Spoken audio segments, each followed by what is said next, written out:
Thank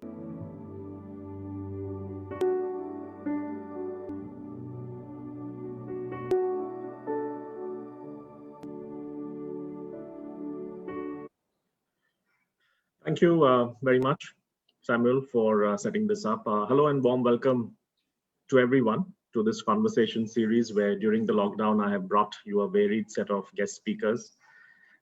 Every other weekend, I should say, probably after a gap now of a month and a half. My name is Rabindra Jhunjhunwala, and today's conversation we have once again Dr. Vikramjit Mukherjee joining us from New York. And for those of you who don't know, he has been on the lockdown conversation in the past, sharing his learnings and some amazing predictions that he has made. He's joining in from New York at the Bellevue Hospital. We also have Dr. Sushmita Roy Chowdhury, and Doctor, thank you so much for taking the time out at such short notice. We were to have Ramanan Lakshmi Narayan, but Ramanan was unable to make it last minute. He had something very urgent, and he sends his apologies. But Dr. Sushmita Roy Chowdhury, who is presently at Fortis Hospital in Calcutta, has very, very kindly stepped in. She is a director of pulmonology at the hospital. And of course, with her training, she's very aptly suited for the conversation that we have in hand. So Dr. Roy Chowdhury, thank you very much for stepping in last minute. And Vikramjit, welcome once again. So thank you, doctors. I will just remind our attendees who are probably used to this show by now, but same conversation format, about 60 minutes that we have with our doctors today. And post the session, we will open it up for questions and answers. We have, during the registration, received a number of questions, and some, I would say, very, very good questions. We'll try and cover as much of it as possible in the time that we have. Otherwise, we will follow it up on another conversation series.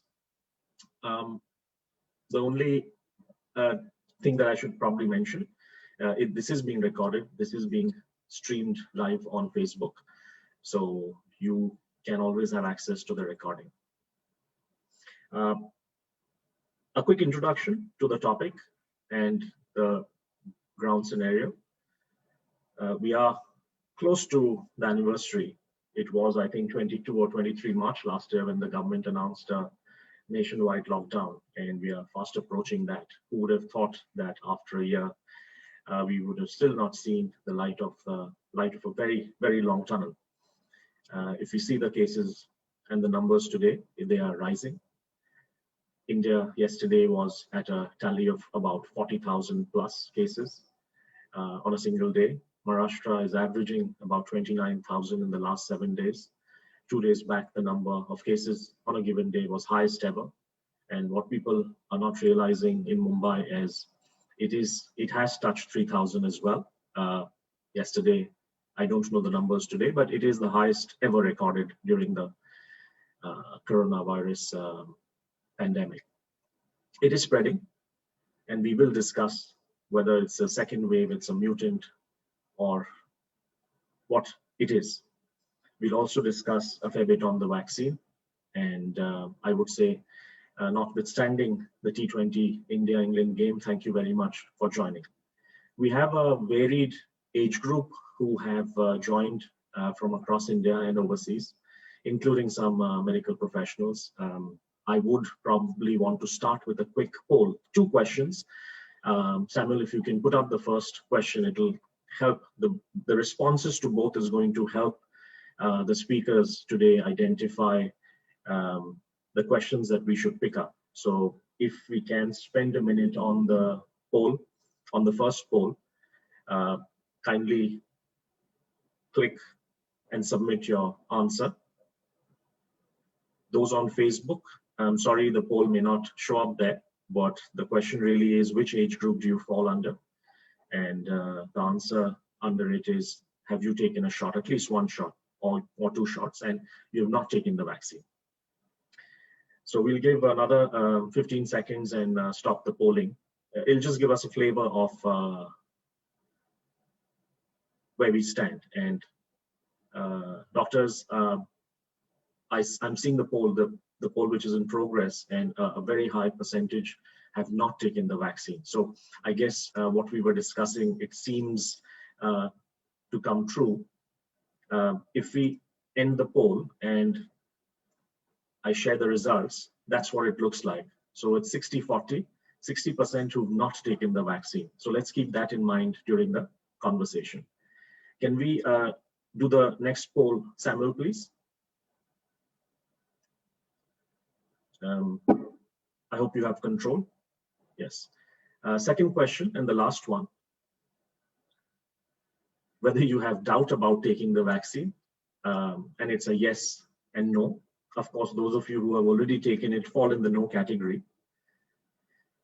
So we believe that there would be a sizable number, not majority, sizable number who would say, yes, they have a doubt in their minds. And that is exactly what we are going to try and address today.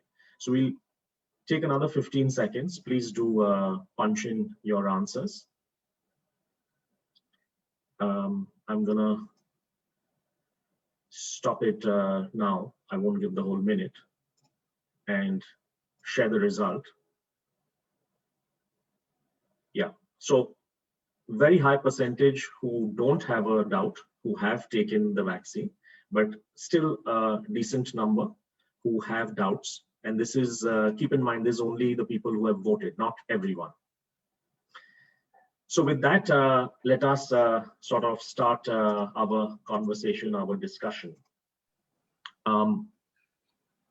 We have divided the entire lockdown conversation into some blocks. And the first block really is where we are now, what the current state of affairs look like. And perhaps maybe Dr. Chowdhury, if we can start with you and ask you to sort of summarize the Indian scenario, and then we move to Dr. Vikramjit to give us the global scenario. Dr. Chowdhury. Yeah, thank you for first of all asking me to be here. I hope what we talk about today is we don't scare people and we just share information that we are aware of, and kind of dispel certain myths and bring across facts that are true. So having worked with COVID for more than a year now, most of us, leave alone just the doctors, all the people in the country basically are fatigued at some level or the other. So if we start talking about what does COVID look like right now, so I can talk to you as a clinician. So at the beginning, when we started off, say around February, March time, there were cases just trickling in, 1, 2, 3, 4, and we were getting prepared for wards. And gradually, suddenly there was like an explosion and we didn't know what to do with it. But then we did have fair amount of time to build up. And if you start talking about from a city level or a town level, and then go on to the national level, right now, we are talking about, if you talk about my city, the numbers are building back up again. We were really happy for nearly at least about a couple of weeks to 3 weeks. We had our COVID wards, which had just about 4, 5, 6, 7 patients.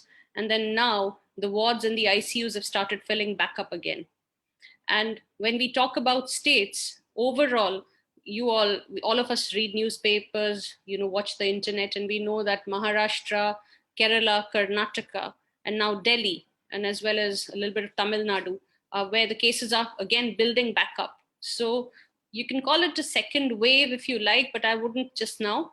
I hope that with all that we've learned from a year ago, and having lots more capacity building in hand, we are able to contain it better than what we were able to do when we were unprepared. So cases are definitely building up from what they were about a month ago. And I think we are on the uprise again. Thank you very much. Vikram, from your perspective. Thanks, Rich. Very similar to what Dr. Chowdhury mentioned. There are certain parts of the world which are seeing the ugly face of COVID building up again. As you might have read in the newspapers, places in Europe, Italy, Germany are going into their second or third wave locking down. Places in South America, such as Brazil, is seeing a horrible rise in their cases where almost all their ICU beds are filled up. We'll talk about why this is happening in a little bit, might be because of the variants and relaxation of the social distancing. But the US is in a decent shape compared to a month ago, but we are watching the trends very carefully and will not be surprised if the numbers start shooting up again in 6 to 8 weeks from now. So you feel from New York that there's a high potential of this spiraling in 6 to 8 weeks. And Dr. Yeah. Chowdhury, you seem to be suggesting that yes, it is on a rise. Yes, I would say so. It's definitely on the rise, but I'm going to reserve my judgment just yet because I know for a fact that in spite of being a country like ours, where, it's much more difficult to do, case detection, of containment, maintain social distancing, especially in those who are asymptomatic or, mildly symptomatic cases, we have done pretty well so far. So let's just say that it's on the rise. I won't call it a wave just yet. But I think in a couple of weeks or 4 weeks' time, we'll know which way we are heading. Vikram, were you saying something? No, just agreeing with what Dr. Chowdhury said. No, I totally second your views. And of course, you all are the medical professional here. I wouldn't want to call it a second wave if I can. The one question which I had in mind, at least in India, Dr. Chowdhury, till 2 weeks back, everything seemed so well. Everybody was talking of at least in layman's discussion, they were talking of how well India is doing. So what do you think happened? Is it a variant? And yes, we are going to cover some of it during the conversation. It was whether it was it a variant? Was it just us? Just very quick thoughts on that, please. I think simple things. Let's keep simple things simple first.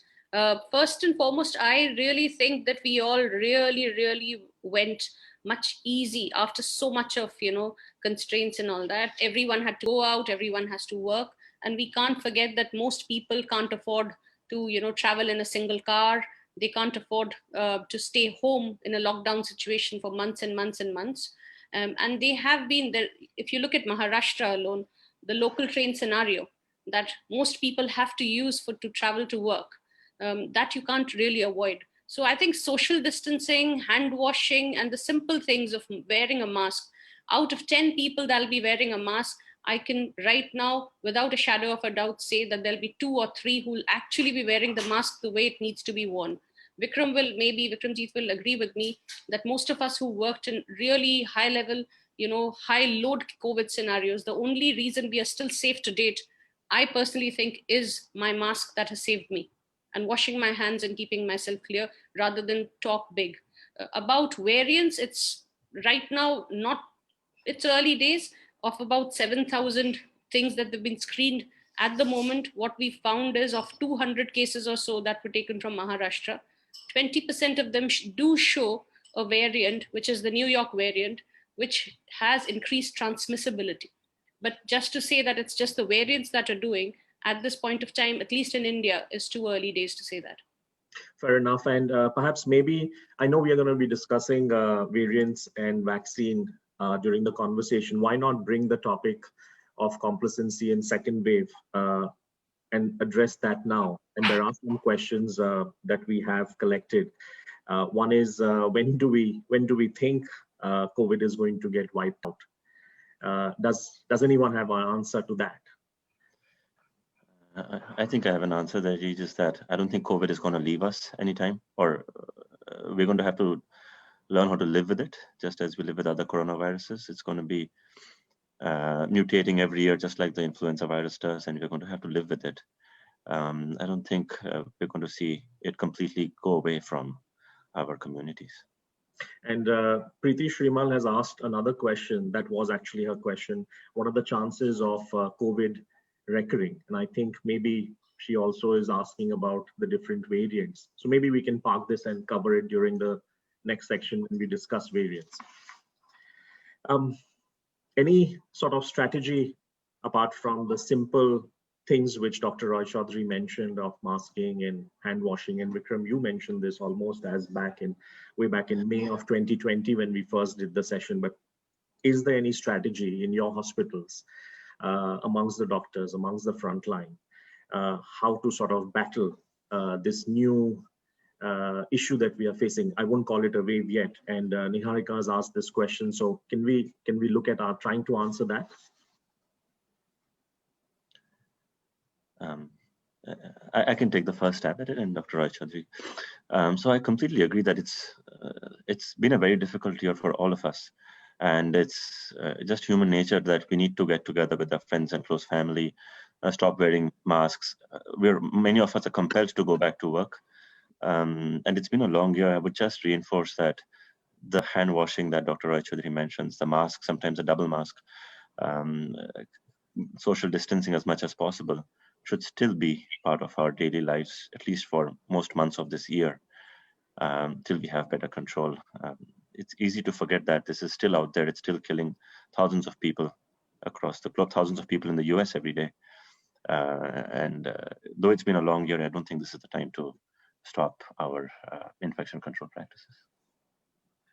And Dr. Chowdhury did mention about the economic side of things where people had to get on with their lives. But Dr. Chowdhury, apart from the simple things of that you mentioned, wearing a mask and keeping your hands clean, sanitizing, are there any other basic infection control measures that doctors such as you would advise those of us who are listening in today?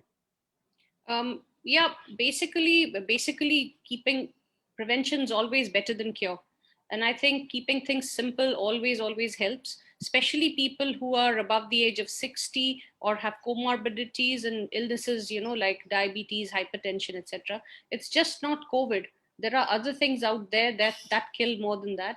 So if you have COPD and you have diabetes and hypertension, make sure you're vaccinated against the other things that happen much more commonly, like the pneumonia. Take your pneumonia vaccine if you are eligible for it, and your yearly influenza shot, which actually will help you a little bit. And keep your nutrition well. Everyone has learned that keeping your vitamin C levels and your zinc levels help you fight infections. So you don't really need to go buy tablets and have that, but have nutritious food. And always cough etiquette and cough hygiene in our country is very poor. If we have to cough, we are going to take our mask off and then cough on somebody. So try and not do that. And maybe cough into your elbow, which you've learned throughout the year. Practice it, make it a way of life. And what India taught everybody, make it a way of your life. Namaste rather than shake hands. And when I'm traveling, because I have to travel, or because I need to go out and meet my friends or play cricket, are there any additional measures that one needs to put in place? Vikram, you want to take that? Yes, thank you. So I would still suggest that travel should be as essential as possible. All non-essential travel should be avoided, especially as you see a surge of cases in parts of India and other parts of the world. As you can imagine, even though most airlines now have really good HEPA filters and have good filtration mechanisms, it's still a relatively enclosed space. Not just the airplane itself, but the waiting rooms, the security lines bring a lot of people together in airports. So I would suggest that non-essential travel be avoided as much as you can. If you have to travel and it's essential, masks, either an N95 or double masks, a face shield, bleach wipe your airline seats, hand sanitization at the slightest should be measures that you should take. Meeting with friends, we have known that especially meeting with friends in bars and restaurants where people are shouting and screaming is a very high risk super spreading event, aerosolization of infected particles. So we should avoid that as much as we can, especially till we have herd immunity and are vaccinated as a community. Playing cricket is good, keeps us all healthy, but if you have someone obviously sick in your team, and you should try to stay away from grouping together. Absolutely. And would it be different if we were vaccinated? I think we have a measure of comfort. We can talk about how good the vaccines are so far, but having you and everyone around you vaccinated is a safer way to interact with your colleagues and other people. Sure. So I asked this question to you both only because we've been in this for 1 year. Everybody may not be as patient as the other. And two, everybody may not be in as comfortable a situation where they could continue to work from home, and they may need to go out for the sake of business, for the sake of a variety of other things. So anyways, it gives me a segue into the next section, and I'm going to talk about vaccines, and really if vaccines really are the end of the very long tunnel that we have seen, and perhaps maybe talk a little bit about specific vaccines, some of the concerns which have come in Europe, the new developments. So first question on that to you, Dr. Roy Chowdhury. What is the state of vaccine in India? There are a number of myths and there are facts. You have WhatsApp news and people forwarding stuff without even reading or understanding it. So perhaps maybe if you can talk about some of the key myths and please state the facts. Yeah, I think that's very, very important. And that the initial poll was really important. I think it threw light on what WhatsApp University has been feeding most of us throughout the, more than what, not just them, even before the medical people knew what was happening, we were being told what was happening. So lots and lots of myths about vaccines. I think this is one area where we as Indians are really, really proud of what our country's done by way of vaccines. We know that lots of trials, on a lot of people need to happen before something is said that it is safe. But there are certain diseases where, risk of not being protected is outweighs, of the benefits of waiting for that to be safe enough. So therefore, these are emergency situations, and all the vaccines that were released in most of the countries were for emergency use, because this disease is a killer disease. And when we say that, the vaccines would not be released even if, if they were very, very dangerous for people. There are quite a number of near few thousand people that it would be checked upon before being labeled fit for use in humans. So that is one thing to remember. The important thing is that people know about 10, 15, 30 people having side effects, while not understanding that about 17, 18, 19 million people who've received the vaccine, of them, there are about 10, 15, 20 people who've had side effects. Now, if you were to take a population where, if these population were not given any vaccine, and you were to look at those side effects in that population, about 2 per 1,000 would be having those problems like, clots, etc. We'll discuss that later on. It may happen. Just even if they didn't have the vaccine, it could just be a coincidence. So labeling it just as or attributing it to the vaccine is wrong. So, if it was that bad, big authorities, such big, people sitting up there who actually have been studying the vaccine, looking at its benefits and its risks, would not allow so many people to undergo it. And if you were to look at the medical professionals, most of us throughout the world have had both doses of vaccines so far. And how many deaths have you heard? So what you need to see is that we are the guinea pigs for you, who've taken it before you all have been given, even the high risk population. And there hasn't really been much about it. People are worried about that if I'm on a blood thinner, would it be really bad for me? So there's, again, not all blood thinners are a problem with the vaccine. And I think we can discuss that later on. The two vaccines that we have in our country, one is the Covishield vaccine, which is a vector-borne vaccine, and the other one is Covaxin, which is basically an inactivated virus. Both are quite safe even in the immunocompromised patients. They do not cause occurrence of COVID when they're given to you. So that is one thing to remember, that will I get COVID if I take the vaccine? Absolutely wrong. Am I going to have a stroke if I have it? Not. That's a myth, not a fact. Am I going to bleed out? Am I going to have clots? Very, very, very little risk. And that too, whenever you go for a vaccine, you discuss with your doctor, and he or she outweighs the risks compared to the benefits, and then advises you whether you should go for it or not. So there's lots and lots to this, and I think I won't be able to cover it just with an impromptu extempore. Maybe we can come to the questions and I can answer them. Yeah, in fact, there are lots of questions around this, but I'd like to go through the few broad ones which I had with both of you and then get into questions. So Vikram, do you want to just give us a bit of a global status update with respect to vaccines? Yes, sure. Thanks. Again, very similar to what Dr. Chowdhury mentioned, there are a few other vaccines that are available in the US and in Europe. The US is rapidly deploying 3 vaccines, the Pfizer vaccine, the Moderna, and the J&J, the Johnson & Johnson. All of them are equally efficacious. You must have read in the news about the certain countries in the EU which stopped vaccinations based on some concerns. And again, like Dr. Chowdhury mentioned, there is no science behind that. There were around 15 cases of blood clots out of 20 million vaccines that were administered. And honestly, in my opinion, stopping a vaccination regimen at a very crucial time is a very dangerous thing to do, especially as parts of Europe, like we mentioned, are going through their next wave.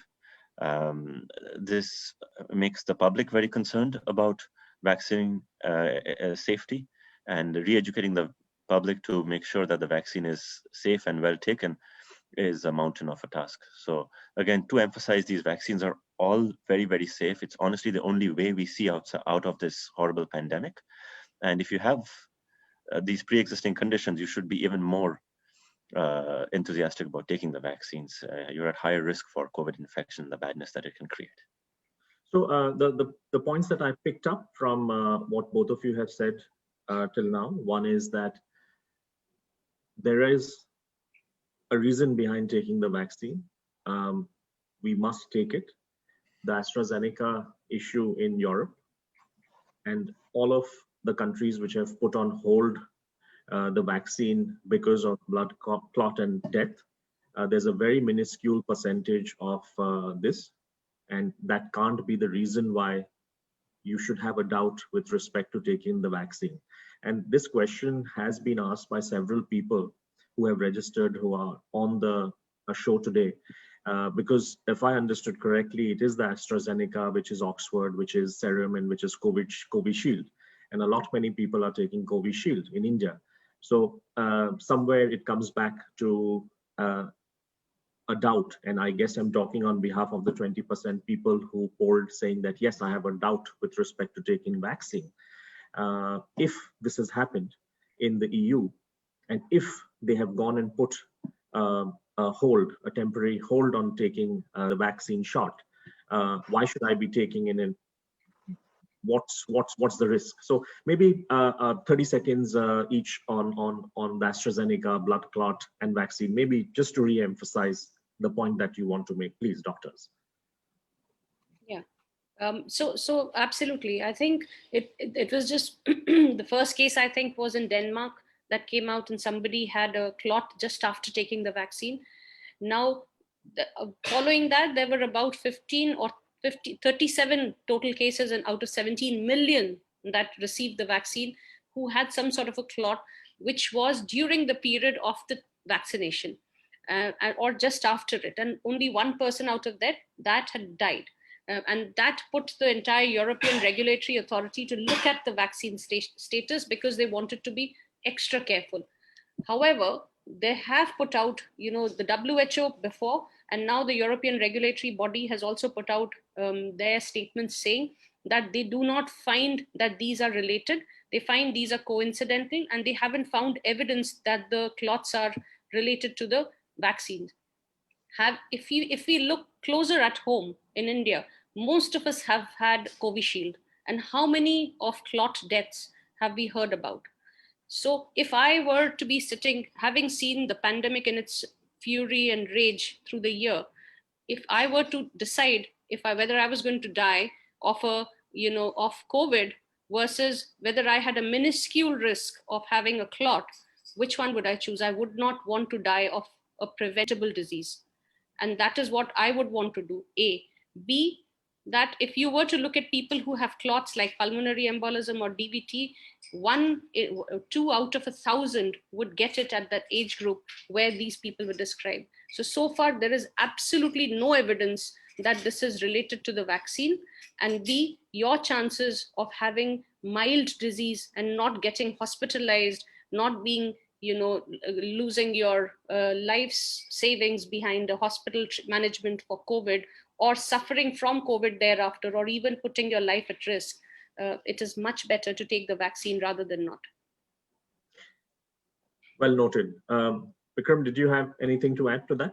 Yeah, very similar. Dr. Chowdhury and I both work in ICUs, and we've seen what kind of death and diseases COVID causes. And it's not just in people who are old or have comorbidities. It happens very frequently in young people as well. And the expense of not taking the vaccine can be a very dangerous price to pay. And based on non-existent data, there should be no concerns at all about the safety of any of these vaccines, be it the AstraZeneca, Oxford, or the ones that I mentioned earlier. If you have access to the vaccines, you should be starting to take them today. Please don't waste any more time. This is the only way we see ourselves out of the pandemic. It'll still take 4 to 6 weeks for you to build the immunity if you take your first shot today. So please don't waste any more time.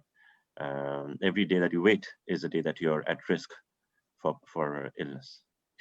Thank you very much. This question has been asked by several people, the AZ issue, and I hope Prashant Ramdas, Ravi Kulkarni, and Aloy Mahapatra, we have answered your question. And for all others, the messaging is very clear from the doctors on the show, and please keep in mind the roles that they play in their respective hospitals. They are in the ICU, they see the worst of cases. It is very clear. And Aloy, you asked a question that you've already taken, somebody in the family has already taken the first shot and the second jab is due. Without doubt, the messaging is you should take it. And I also heard Dr. Roy Chowdhury mention that, yes, if you have a comorbidity, if you have an issue, you should consult your GP before you take the vaccine, by all means. May I just move on to this whole debate or discussion around efficacy. You see, when doctors and epidemiologists talk of efficacy, it's a very different thing from what we understand as efficacy. If we can, please spend some time on explaining what efficacy means, what is the emphasis on that, and how a vaccine could sort of prevent a severity of the disease. I mean, either of you could take it, or I mean, if both of you would like to take it.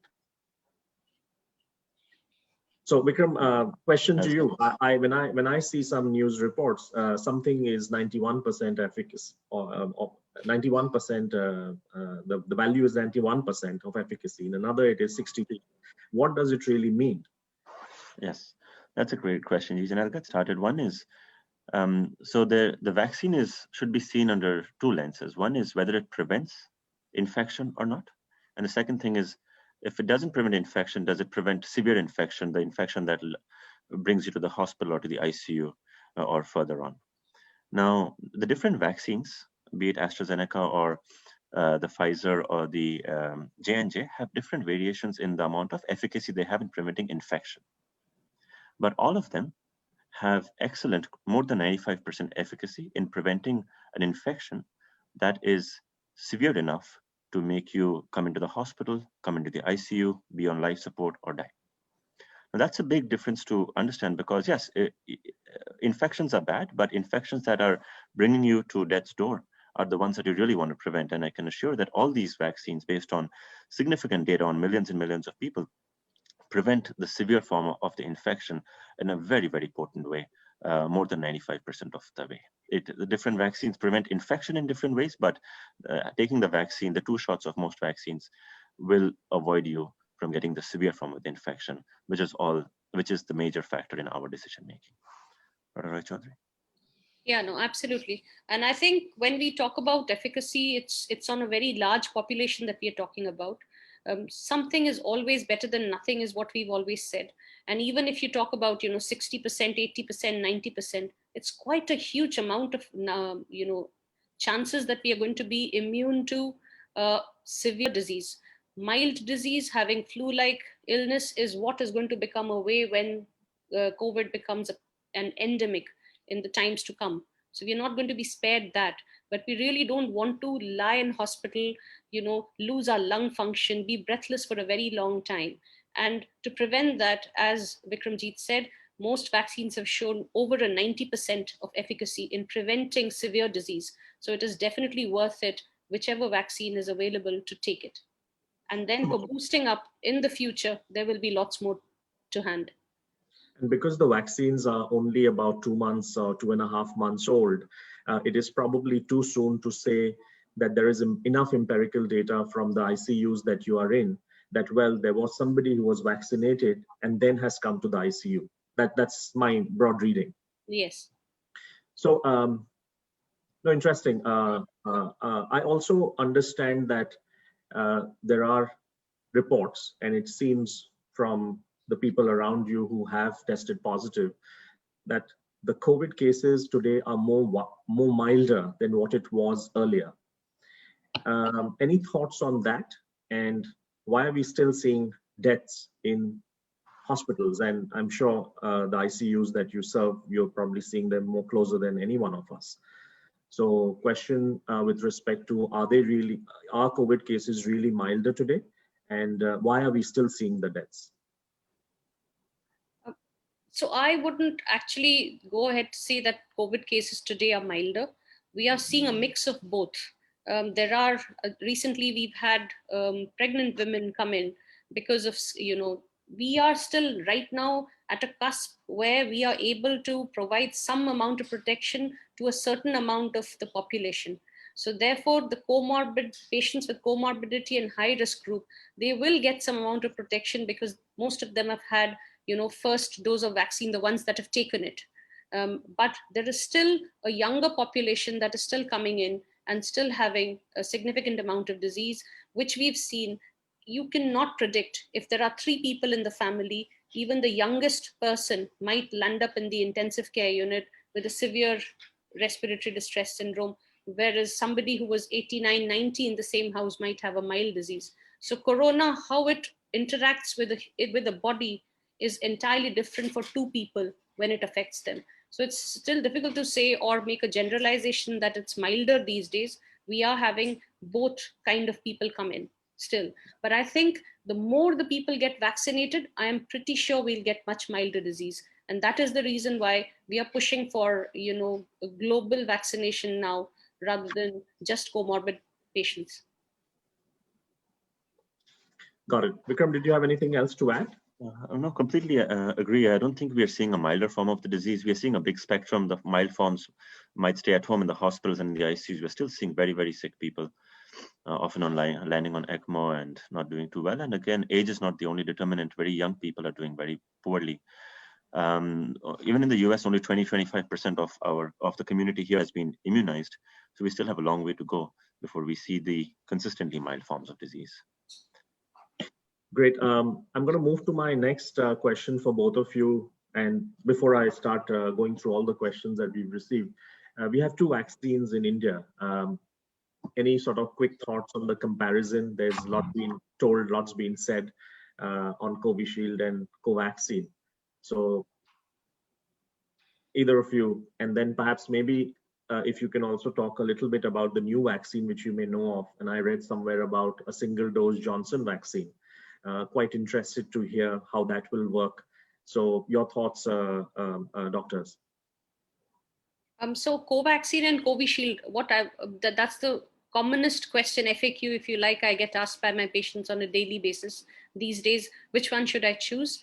And I just tell them that both have similar kind of efficacies, both have similar kind of contraindications, and both are both are inactivated vaccines. There isn't much difference really.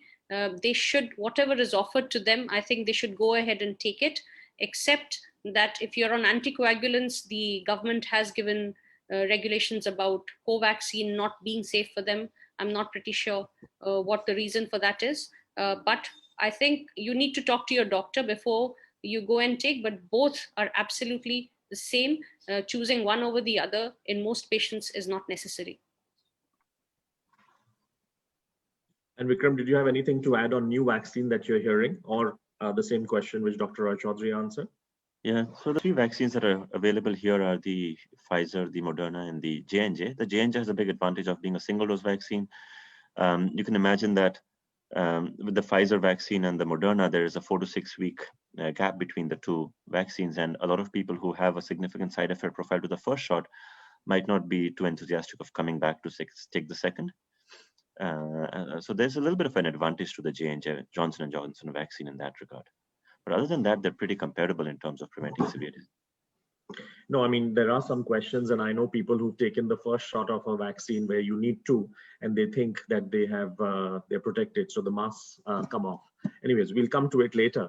A quick one on variants, since we talked about different vaccines. We've heard and talked and seen a variants, UK strain and South African strain and other strains.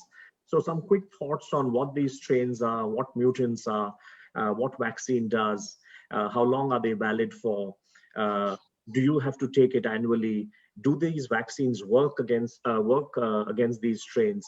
So I'm clubbing in a lot of my thoughts in one question. So whichever ones you want to pick up. Okay, so I think, yeah, these are questions I think mostly we get asked these days. What are these strains, and will my vaccine cover the strains or not? So strains are basically mutations. Viruses are known to mutate. All of you who have been taking a flu jab know that you have to take one yearly. And why do you have to do that? Because viruses are known not to remain. They're very vacillating creatures. They just change every year. And so therefore, there are certain changes that are made to the vaccine that is given in order to cover the newest variant. So with regards to COVID, most of the virus at the moment that is affecting is being covered by the vaccine that we have. And what are variants? These are mutations that have been identified in a particular country, and that's why they've been given, the South African variant, or a UK variant, or a Brazil variant, or a New York variant. And why are we interested in these variants? Because these variants have been shown to have either increased transmissibility, or increased severity, or reduced neutralizing potential by the vaccines. So that is why we are interested in these strains.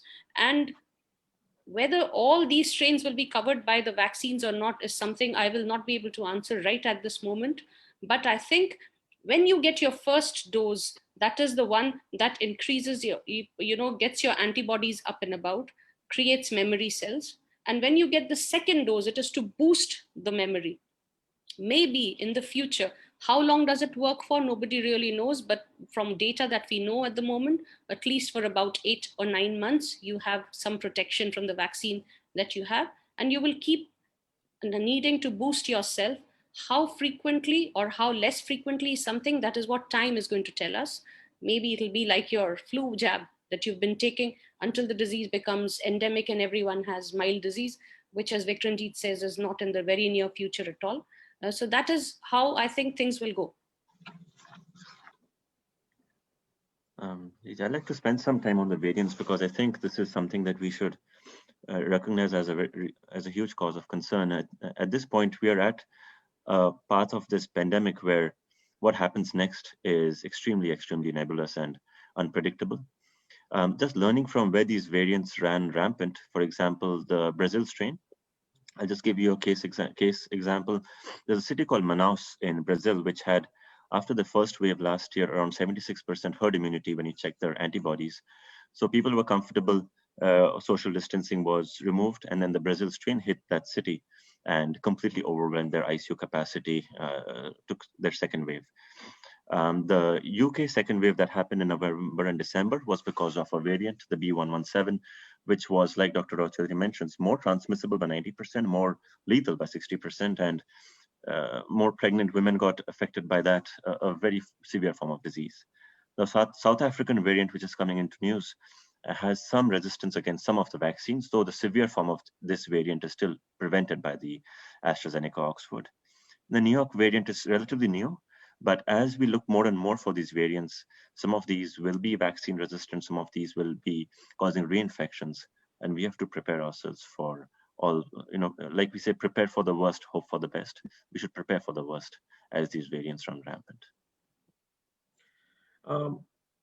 There are a number of questions around the timing of the second jab after the first jab on antibodies. And while we'll cover antibodies later, perhaps maybe I want to pick up a few questions that I have. And I have an interesting one from Neeraj Rathi, who gives a hypothetical situation of, if I have taken a vaccine which has, say, 70% efficacy, and then after some time there's another vaccine which comes out which has 99% efficacy. do I have the ability to take the 99% the vaccine which has 99% efficacy?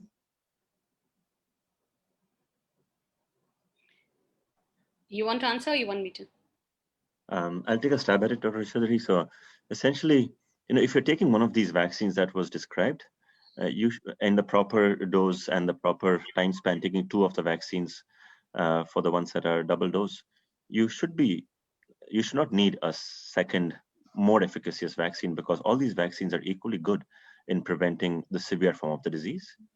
But as the time comes, as new variants and new mutations happen, you might need a booster dose. And which kind of a booster dose you will need or will take is up in the air. I don't think we know the answer to that yet.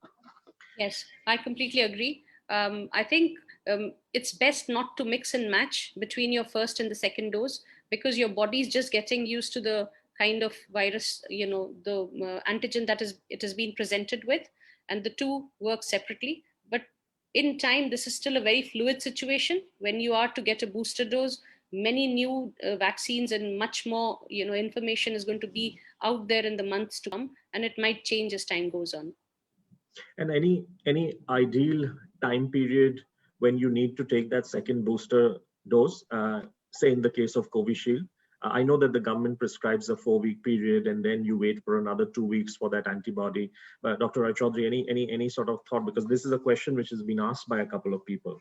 So it's about a small study that came out, which showed that, the longer you leave from the first vaccine to the booster part of the second, up to 12 weeks, the better the chances are of a prolonged. So it is basically to prolong the duration of the vaccine cover. And they showed that, the efficacy was slightly higher. But in a country like India, what the government stance is to protect and cover as many people as possible for slightly longer time as possible. And in that way, the 28-day period. So anywhere between 4 weeks to 12 weeks is the time that you should be taking. Whether it actually, increases your efficacy just based on one study right now, I don't think I'm, qualified enough to say that.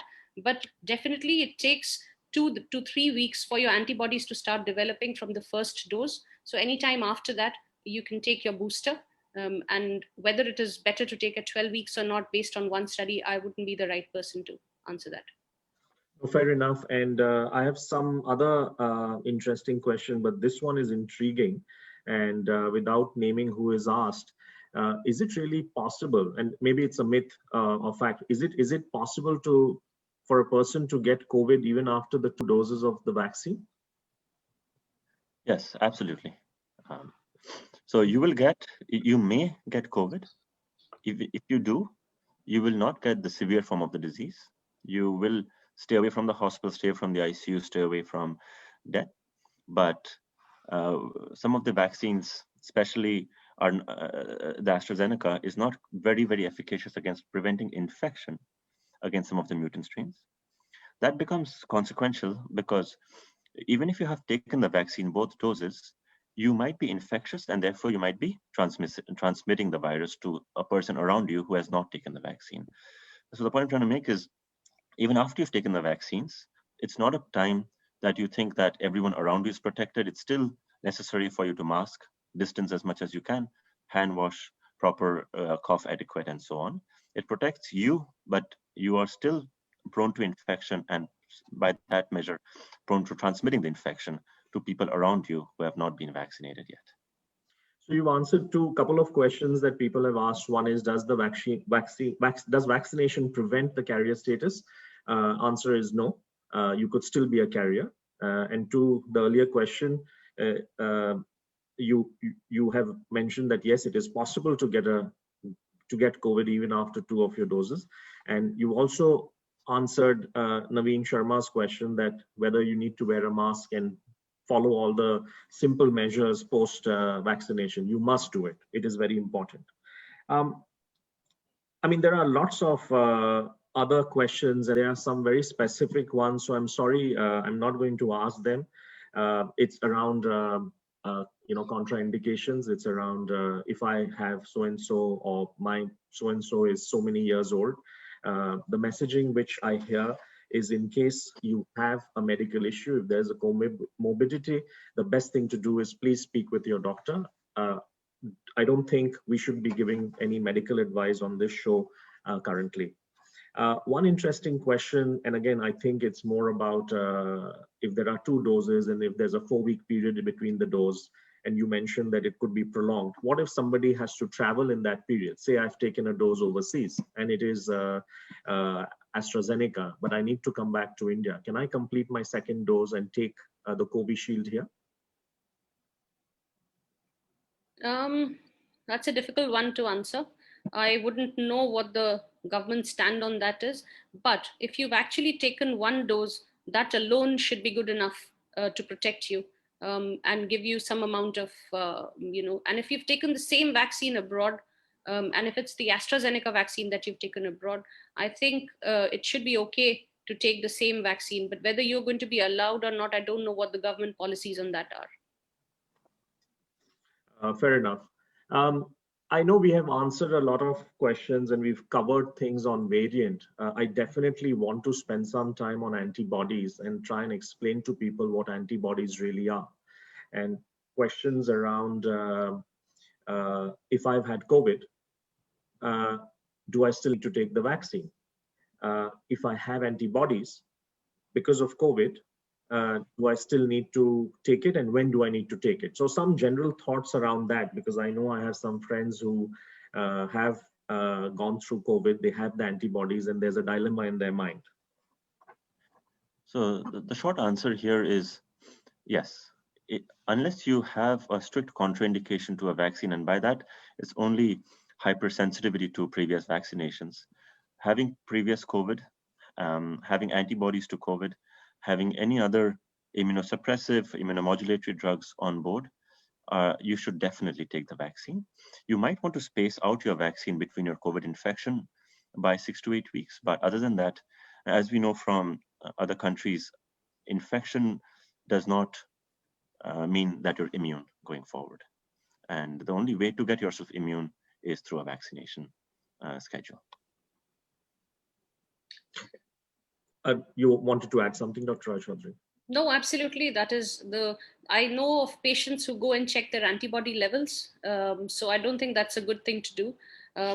Vaccination, 8 weeks in India, 8 weeks post-infection, we recommend and we encourage everybody to go ahead and take the vaccination, because that is a much more, it has been seen that natural immunity wanes away much quicker. And vaccination is a good way to protect yourself from further variants, etc.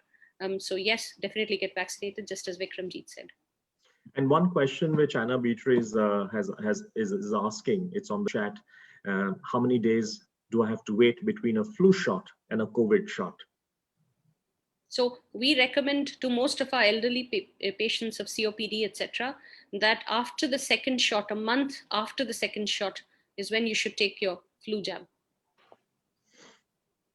Okay, I'm going to move on to a few more questions which I have from people on antibodies. And I know this is something which you have mentioned earlier, but perhaps maybe if I can probe you further, how long do these antibodies last? How long, at least, we have known for it to last? Post-COVID, post the 1st dose, post the 2nd dose, how can we prolong it? I know you have answered this in bits and pieces, but if we can just put it in one block now about antibodies and how long it can last. In the 3 scenarios, in the 3 scenarios, post-COVID, post-1st dose, post-2nd dose. Yeah. How to prolong it? I'll take a stab at it first, and essentially my perspective of antibody testing is that the only thing it does is whet your curiosity on whether you've had an infection or not. We don't have, different people can have different durations of antibodies. We know well that antibodies by themselves, the presence of them, are not protective against a 2nd infection. So having antibodies can be confusing. The only way I would interpret someone having antibodies is as a sign of, yes, you've had an infection, that's it. No other extrapolations from that. Doesn't prevent against a reinfection, doesn't offer immunity for months or so on. So I would be very careful about interpreting presence of antibodies with assuming that you are protected. And I just put in the chat box, just to finish that thought, a city in Brazil called Manaus, which had in their community 76% of their patients with antibodies, yet their second wave hit them really hard, overwhelmed their ICUs, got a lot of death. So having antibodies should not be measured that, yes, I can take my masks off, not take the vaccine or any other tool. Can I just add a bit? Please. I think what we need to definitely remember is that antibodies are not the be all and end all of our immune response to the disease. There are many people who've had COVID and have not at all mounted an antibody response at all. So there are other ways by which the immune system works, and just measuring antibodies and being happy that I have a certain amount which is going to be able to fight, as Vikramjit says, is not the right thing to do. So vaccination definitely is the way forward to try and ensure that our immune system is competent enough to fight and not give us serious disease. And a question from a very dear friend, is it actually possible, this is Rinda, is it actually possible that even after 2 doses, you may not have antibodies? So yes, that is again a very difficult question to answer. I don't think everyone who's had vaccination at the moment has had their antibody levels checked, but then it is possible that you might not have mounted it, but that doesn't mean that you don't have Okay. immunity to it. There are memory cells, which are B cells and T cells, which will identify if you have been presented with an antigen to your system. And of course, the severity point, which we mentioned earlier in the conversation, you also have to have that in mind. If you do get it, at least you won't have you may not have a casualty, and it may not get you to an ICU, which is very, very important. All right, some more specific questions, if I may. Is it safe to take vaccine in pregnancy? So you want to go, or do you want me to? Go for it. Okay, so again, this is a very short duration that we've been using the vaccine, so nobody really has a straightforward answer. But again, just as an influenza vaccine, this is an inactivated vaccine that you're using, and the chances of a mother suffering more from having severe COVID is worse, and therefore at this point of time, rather than make recommendations, we offer it to all women, just as we do influenza vaccine, and we offer it to them. And so far, there are no contraindications per se in pregnant women to take it. And most women will actually willingly want it because it reduces their chances of having severe COVID infection, which can complicate their pregnancy, which can be worse. So therefore, I think if offered, then vaccination should be taken in pregnant women as well. I agree with that. Just to complete that thought, Dr. Chowdhury, I would be more comfortable offering the AstraZeneca Oxford vaccine to pregnant women, knowing that the other two, Pfizer and Moderna, are mRNA vaccines, and we don't quite know what the effect on the fetus is. But also that in the UK, almost all the pregnant women that got infected in December were from the B117 strain. So the new UK variant has a predilection towards causing sickness in pregnant women. And as that reaches the US, reaches India, pregnant women will need that additional layer of protection, and hopefully with the AstraZeneca Oxford, not the Moderna Pfizer ones. Somewhat related question, and I have two. One from Ritu, and I'm sure it applies to a lot of other parents and grandparents with young children at home. At what point of time would children get in the queue to take the vaccine, and what is the reason that they are not there, or they're last in queue? So just some general thoughts on that, and then I have another very interesting one which I'll ask. Well, one of the small good things about SARS-CoV-2 of the COVID-19 infection is that it doesn't cause, or so far hasn't caused, bad sickness in young kids. There have been some cases, a smattering of cases of multisystem inflammatory syndrome in small children, but most of the ICU admissions and deaths have not been in children, which is why the vaccine rollout has been towards the more vulnerable population, the older people with comorbidities. That's the reason why children are, still not in line. There are active studies going on looking at how safe and efficacious this vaccine is in children. And as those answers come, I think this will roll out to the pediatric population as well. And if I may add, Dr. Vikramjit Mukherjee has two very young kids under the age of 5. So he speaks from that perspective. Dr. Chowdhury, did you have anything to add there? No, I completely agree. And that is the only good thing. I think the COVID vaccine has a soft spot for children. And sorry, the COVID virus has a soft spot for children. It hasn't really bothered children much throughout our pandemic.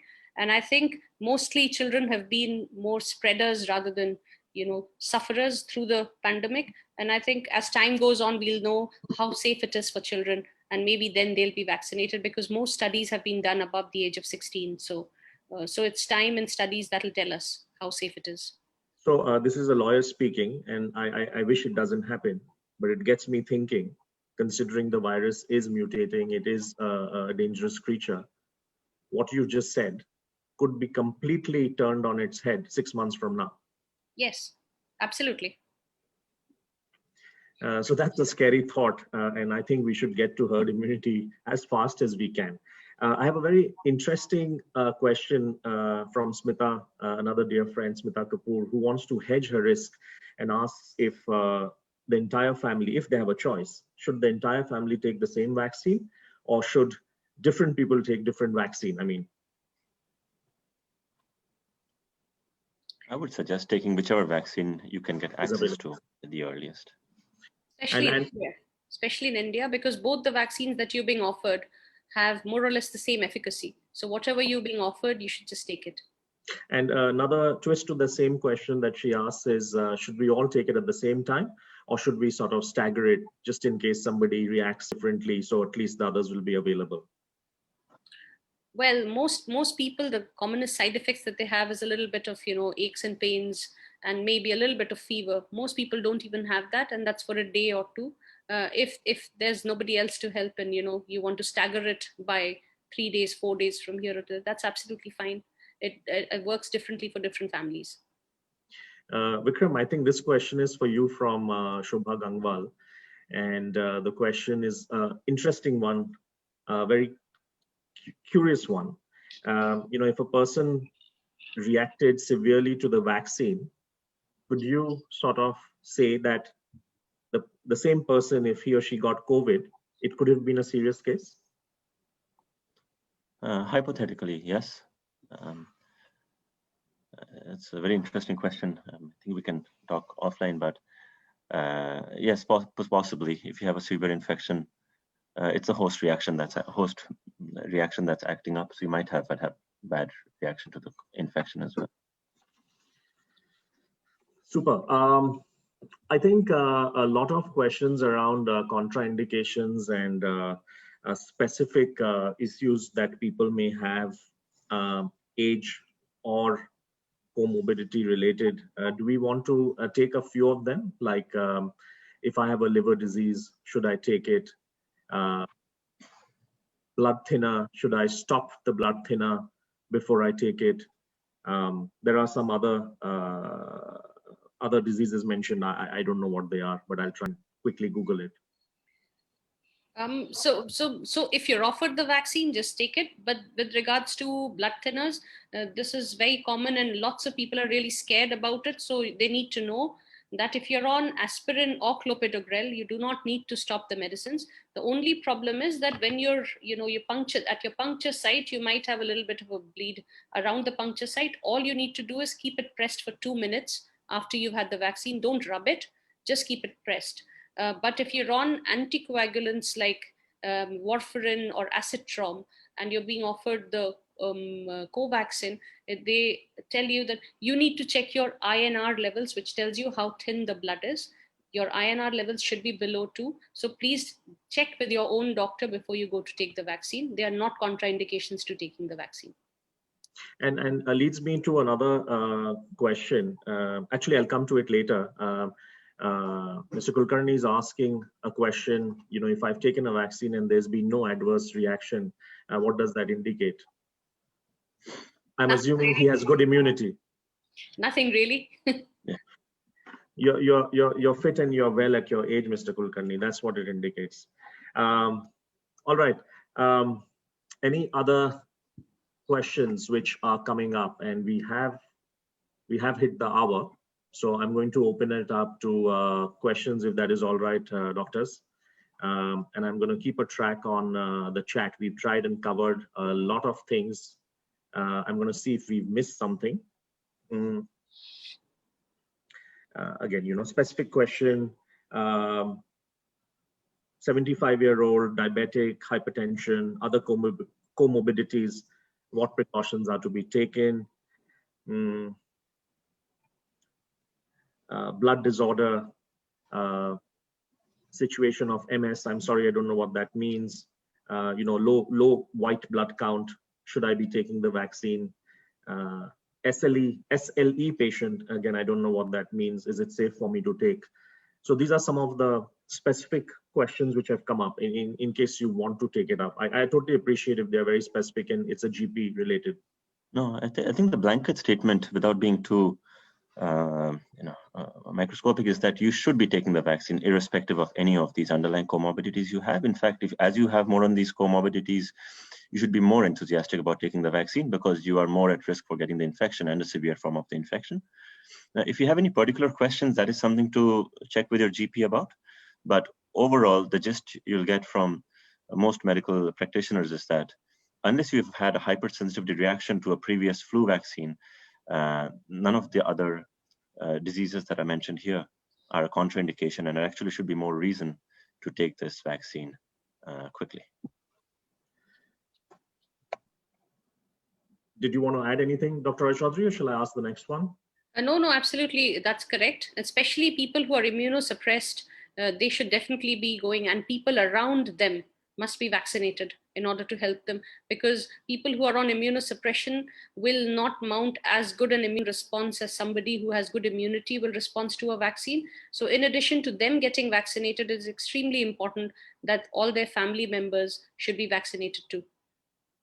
I have two questions from my dear partner, Sharad Abhyankar. One is about nasal vaccine.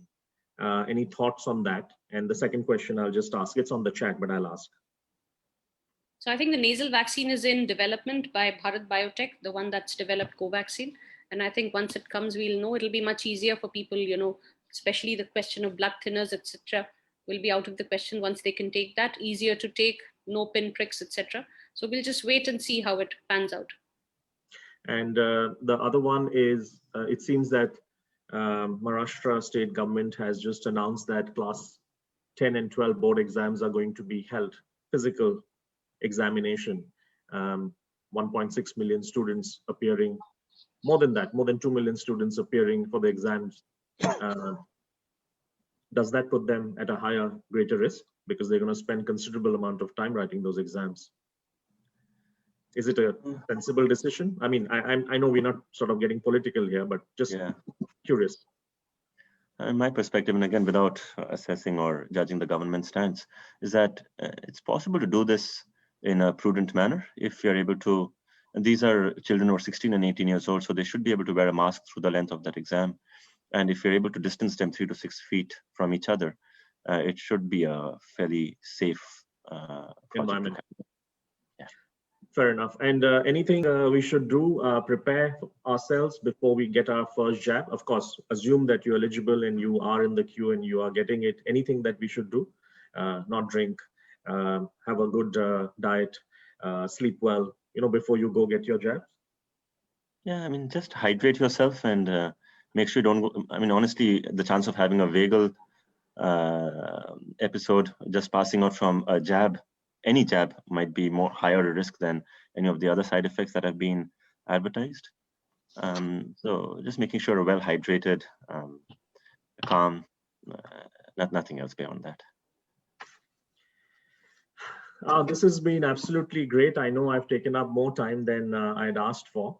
I'm going to sort of stop taking the additional questions which come up, but please feel free to keep sending the questions. If there are many others which aren't answered, we will have another session. Dr. Roy Chowdhury, immense gratitude and thanks to you for stepping in at such a last minute. My pleasure. You were absolutely fabulous, and thank you very much. Vikram, as always, thank you for taking the time out, sitting in New York at this odd hour. over a weekend doing this for us. Thanks a lot, both of you. Before I let you go, any last words, any prediction, anything that we've not covered, anything that you would like to say? I'll go first. So basically, the only takeaway I want everyone who's attending here to take away and also disseminate is that vaccines are not the Amrit that you were, kind of promised. They're just going to prevent severe disease from happening. Even after the vaccination, you can get infected and you can infect others. So therefore, continuing to mask, keeping social distancing and washing your hands at least for another year is absolutely imperative. And we just need to continue to do that. Just as in pneumonia vaccines, it doesn't prevent you having pneumonia. It just prevents you having severe pneumonia. It's just the same with this vaccine as well. So we just need to remember that and be, self-disciplined and be responsible. And then I think, as Vikramjit said, even if children have to sit and do their exams, if they wear their masks properly and maintain their distance, then that shouldn't be too much of a problem. Last thoughts from you, Vikram. Just the final thought. First of all, Jeet, thank you for bringing all of us together and helping us, spread the science behind this. As Dr. Chowdhury mentioned, WhatsApp University might not always be the most reliable source of information. So thank you for allowing us to talk with everyone here and spreading the science. And if I can ask everyone here, we're around 75, 80 people here, a small fraction of people who need to, listen to science. Please try to spread the message that you heard today to your friends, to your colleagues, so that this becomes a ripple effect. But thank you for your time. And I would also add, and we spoke about this, doctors, it's not just us, we should spread it out to our staff, our doctors, our support, our office boys, whoever doesn't understand, try to explain this to them too. This is recorded. This will be on Facebook. The recording will be shared. Please feel free to share it. The whole idea of doing these conversations and bringing these specialists and great people is to share awareness about the disease.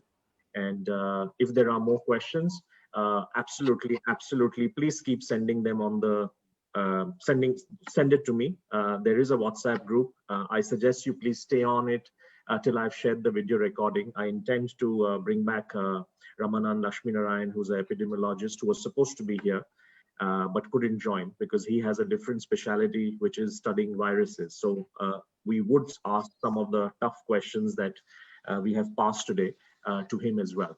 But till then, please take care of yourself. Continue to spread it. We are still in uncertain times. It is not over. Happy Navroz to those of you who celebrate it. I hope India wins the T20 final.